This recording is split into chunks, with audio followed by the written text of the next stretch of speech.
song, or the one that gets me and I love to perform, is 24/7.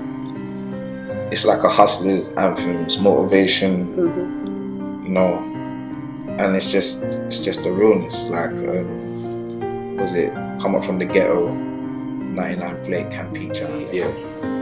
Give us a little something about you, where the name Ember came from, Ember Phoenix, in that sense. Right. Okay. From Trinidad originally. I came over here as a youth, like a little baby, before I was 1. Raised in London, northwest London. Born in Trinidad? Yeah, I was born in Trinidad. Oh, okay. I was actually born on a mountain called Hope, and no one believes this. I was born on a mountain called Hope. Oh, really? And then I flew over Okay, cool. to England. Anyway, so I was raised in London, northwest, West London, and the name Ember is basically to do with fire. Like, I'm a fiery character. I like to think. So that's people tell me. So that's where the Phoenix came from. Exactly. Yeah, the connection. Okay, cool. Fire, Phoenix. Okay, makes sense. I think the urban industry as a whole is getting lots of recognition. If you look back 4 or 5 years, it was pretty non-existent or patchy. Like, only a few key people that were in positions where they were getting any attention. Now, I think the urban industry is getting lots of attention. However, I would say the music that's coming out of the urban industry, all the different genres, are not getting as much attention as each other. So you got grime and you got trap. Anything else is kind of like over pushed here. to the side. Yeah, and grime and trap are in the forefront, I'd say, of the urban. So I know that you do a bit of singing. So is that where, do you feel like that sort of like if you're more of a singer, you're not really getting recognised as much as like the major genres as trap and grime, as you mentioned? Yeah, I mean, I've always been rapping, I've always been spitting, and singing I've been doing since I was like yay high.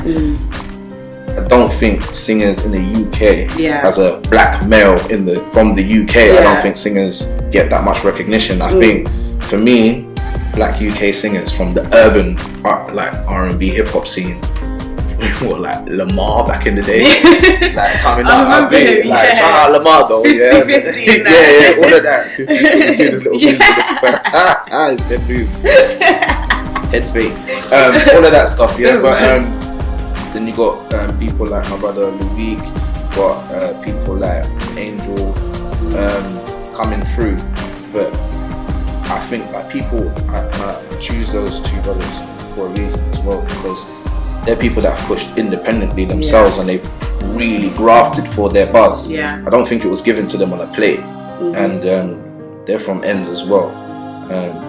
So yeah, I think you just need to grind for it.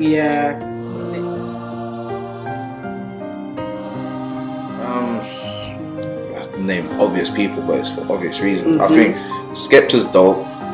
Always has been. I don't think it's just his rapping ability though. For me, it's more what he represents. Because he had a program out recently, didn't he? On Channel 4. And it's just about his whole vibe, isn't it? His whole vibe is very homegrown. He's reaching internationally, but he's still keeping with he's still himself, innit? And that's all we can ever really ask, just not to beg it. Like, he's just done his thing. Don't force it, guys. Please don't force it at all. Who else? I think. What about female?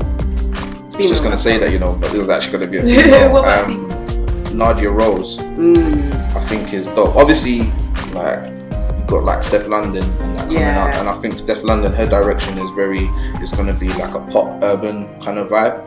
But like Nadia Rose, just for sheer character, I think she has enough character. And for me, no matter how talented an artist is, they've got character. It just shines through. You can't stop that. And I think she definitely has that. So shout out to Nadia.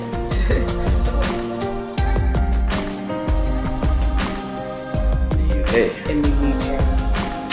This is gonna sound mad, but it's not an urban artist at all that I would want to work with. Like, my ideal collaboration would be probably with like Adele. And I know that's gonna sound mad, And the reason why I say that is, if I was to make a tune with Adele, I would make something just so classic, because I believe her songs are so powerful. I wouldn't come with no no, sometimes you get collaborations and it's more just a fun thing. Yeah. Still music. You're there yeah. to express yourself in every way, but I don't know. I just feel like me and Adele would make something classic, but she just keeps clapping Grammys, so she's making it harder to make this connect. Shout out Adele though. But yeah. So that's who you'd work with. Any other people? What about urban artists? You said you'd go for a classic, it would be more of a classic feel. Yeah. With that. So what about a rapper? Who would you want to work with and why? And it could be an old school rapper, new school, someone's jumped on the scene. Between Kano and Giggs. Kano's like my all-time favorite, I would say, grime artist. Yeah. And it's another thing, people don't like to show love to people. Like Kano, I've been listening to for a hot minute, and he's just always been consistently good. Like, and Giggs, I say, I'm not a die-hard fan of Giggs, but once again, it's more what he represents. I've watched like lots of recent interviews with Giggs, and his whole vibe is just like, well, I am what I am. It is what it is. And I just loved his answer. Like he got asked, I think it was on Vlad TV, and he was asked why didn't you sign, or why did you choose to do this independent? And he was just like, because I could. Literally. Do you know what I mean? It's like, that's the attitude, and I think that's a very British thing. It's like, just do it because we can. We waiting for.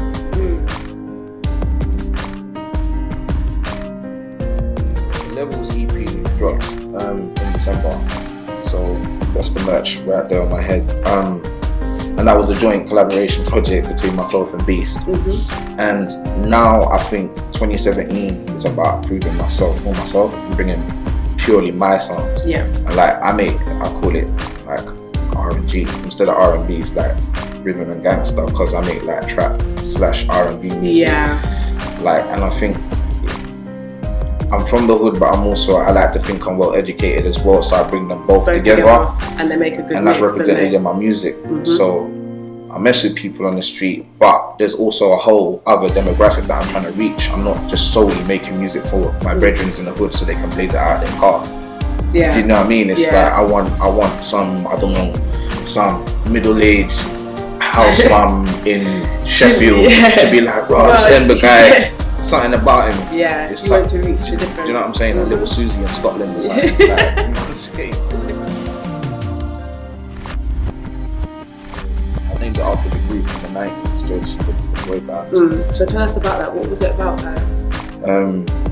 Basically, literally sat down with Beast in the studio, and me and Beast are brethren, so you just worked together. We just worked together and come up with something. Came up with it, and I said, "Oh, can we take something from?" Literally, I went, "Can we take something from the 90s? What are we gonna take?" And then I said, "Alright, pull up a band. Could have done Boys to Men." I thought, nah, so your R&B side, touched in with. Could have gone Drew Hill. I said, "Nah, let's take something from Jodeci." And then we just ran with it, and then the tune came out so powerfully. I just said, "You know what? Let me just roll with that." And then I just called it Jodeci, and it just turned out to be a banger. And that's the single that came out as well from that project. Wicked. Yeah. Doing really well for yourself. Trying thing, yeah. That's what you could do. Try.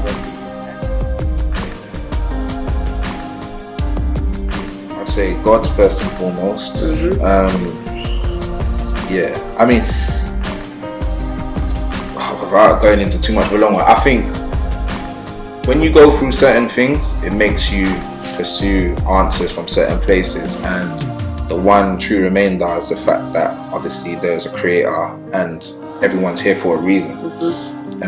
No matter what path you choose to take in this world, I believe you can make a difference, and that's the approach I have with my music now. This is why I mentioned like Little Susie in Scotland, because myself and Susie may never meet up ever in this world, but my music can reach her, and it could inspire her to do something, and that's the power of music. That's my gift, writing. So therefore, God, and a good circle of friends. Of course. Family.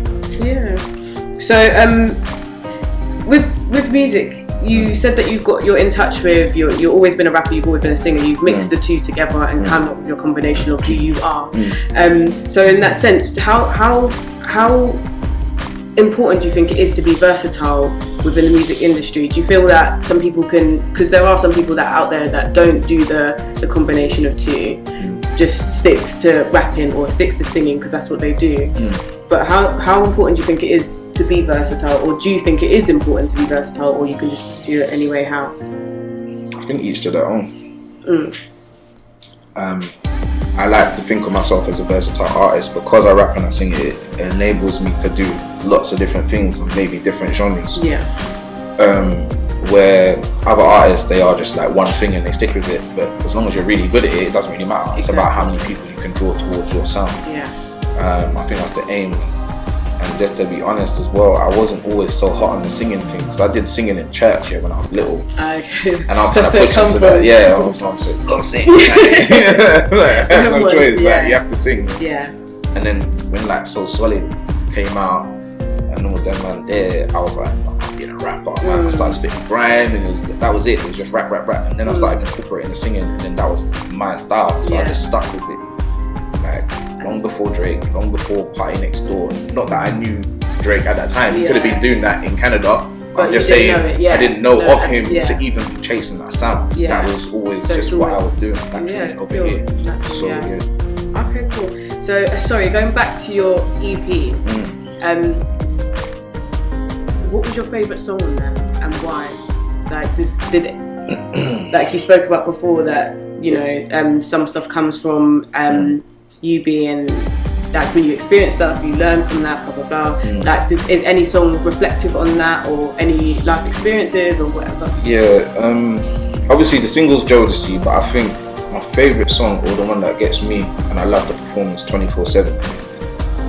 It's like a hustler's anthem, it's motivation, you know, and it's just the realness. Like, was it Come Up From The Ghetto, 99 Flake, Can Peach Out of Nettle. Like, I remember, like, when I was little, like, Nettles, like, if you're seen with a Nettles bag, it's a rap. Like, you had to hide that bag. Like, you got your brethren living life on Asda. Yeah, if they're a little bit upscale, Sainsbury's. Yeah, if you're Marks and Sparks, you went in my ends.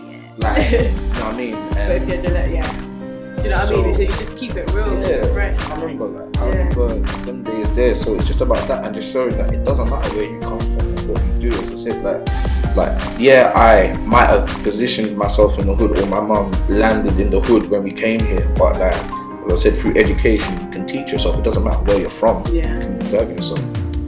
See it, yeah. Just make sure you follow me on social media at Real Ember. So RealEmber. And that's Twitter, Instagram, Snapchat, all of them are the same.